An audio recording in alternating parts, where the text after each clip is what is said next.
Alright, in this video I'm going to show you how to get a Google slideshow presentation into something called a Movenote presentation so that you can work on your current project in modern world history or create any project where you want to be able to show something you've done and also be able to talk about what you're doing at the same time. I've got up on the screen here the first part of my slideshow that you guys will create. So I'm just simply titling it Sample Interview with my name, starting out with my interview subject. I interviewed Troy Butler, the assistant principal, gave you a little bit of information about him, all 5 questions that I decided to ask, and then each question gets a slide. I've only done one to give you an example, and we're going to build a second one together here.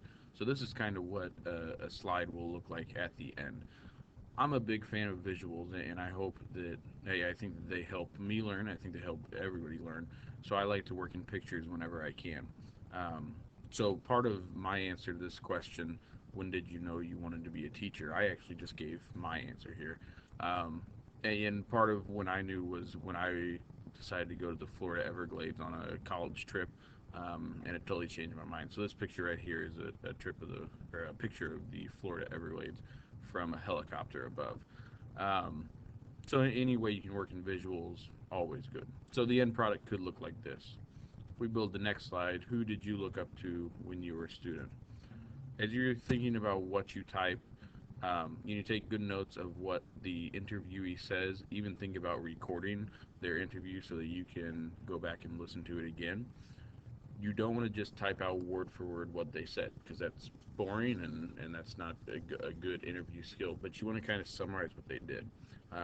That's also okay in this section to not really have full sentences because in your presentation you'll just be talking about it. So if you're going to make bullet points, if you're going to make numbers, um, either one is okay with me and either one can work. Um, so maybe we'll put in here my teacher, Mrs. Chirpic. We'll put in English teacher. And then I really liked a book that I read in her class called Ender's Game.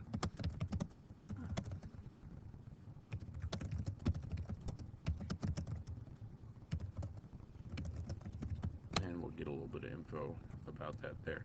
Um, and then here's a good example with how we can do this. Let's go to Google, and we are going to maybe do a search for Ender's Game. And we're going to add a book because it just got turned into a movie, but I don't want the movie picture. I'll look up some images, and this is the cover that I grew up with. That's the cover of the book that I read. And no, I'm going to go back one. Notice what I did there. I looked at the picture, and then I came over here to view image, and it pulls up the big picture, and it gives you this URL up at the top here. If I click once, I'm going to highlight it, I'll copy it, and I'll paste it. I got to click out of that text box so I'm not replacing it, and I want to add an image up here. One of the options when you add an image is to add it by URL, which is what we want to do. Paste the website in there, and the image pops right up. I can then resize it and get it to kind of where I wanted. So let's maybe put it to the right here. I don't have a whole lot of words, so we'll drag this text box over and resize it, and then we've got a good kind of completed slide right there, and that one's ready to go and it's ready to talk. Let's move on to Movenote, which is the internet tool that I'm having you use for this one. I've already made an account, so if you need to pause right now, um, go ahead and pause and get to www.movenote.com and create a free account and use your center email and then use any password. Now, this is also important. At the beginning of the year, I asked you to make a password page because I told you would be using several different websites. So this is the first one that you want to add to that. If you want to keep using your capital CSD password you use for everything else, that's fine. Or if you have a personal password, it's totally up to you. This is your account. But that's important because I've got nothing to do with it. So if you lose your password, it's totally on you, and there's nothing I can do to help you out. So make sure that you use that Google Doc and keep track of your password. Go ahead and pause, and then come on back when you're ready to start creating your presentation. Okay, so you should be back and ready to create your presentation now. Movenote needs to use the camera on your laptop. So if you are one of those people who puts a sticker over your camera, which I totally agree with, and I do the same thing, you need to take that sticker off. It's going to automatically ask you, although it may ask you up here in the top left corner where my mouse is moving, to have access to your camera. I'm going to click this green allow button. It's going to pop up a note, and I'm going to say allow, but I'm also going to click on remember so I don't get asked again next time. And then once I see my picture pop up, we're going to close it. And there you go. This should work right away. If you don't see your picture of yourself popping up, then you've done something wrong. You can see my video, so we're all good.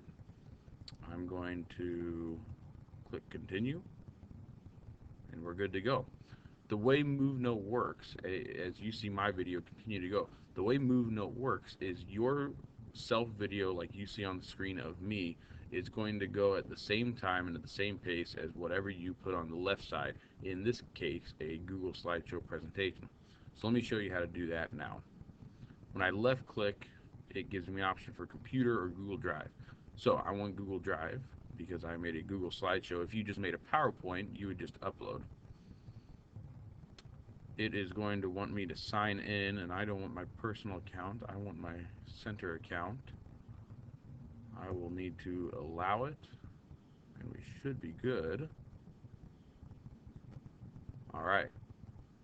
It popped up my recent, so my sample interview pops right up. If yours doesn't, you can just search for it. I'm going to double click. It's going to think for a second over here, and once that's done, your sample interview will pop up. Now, it's also important, I'm going to have to delete this entire presentation because my total interview is not done. So you don't want to start creating your Movenote until you're totally done with your presentation. I still have 2 or 3 slides left that I want to finish up before I'm totally done. And when I am done with that, then I'm ready to start making my Movenote. Um, and so we're going to stop the video right here because after this, it's pretty simple. After this, it's just like you are giving a presentation, except you're not in front of class, you're making a video. Make sure you follow the instructions on how long your presentation is and on some of the specific skills I'm working on and looking for you to work on, such as eye contact with the video camera. Because remember, if you look at the screen, my eyes now, when you look at the video on your screen, my eyes aren't looking at you anymore. My eyes are looking down. So when you give your presentation, you want to look up at your webcam, just like you would look up at your audience. It's really good practice for what you would do in the real world. Voice is also important. Confidence is important. Keep your body language where you want it to be. Don't slouch down and do weird stuff like that. All the things we talk about in class, we want you to work on this presentation. But the nice thing here is if you mess up, you can press stop and you can try it over again.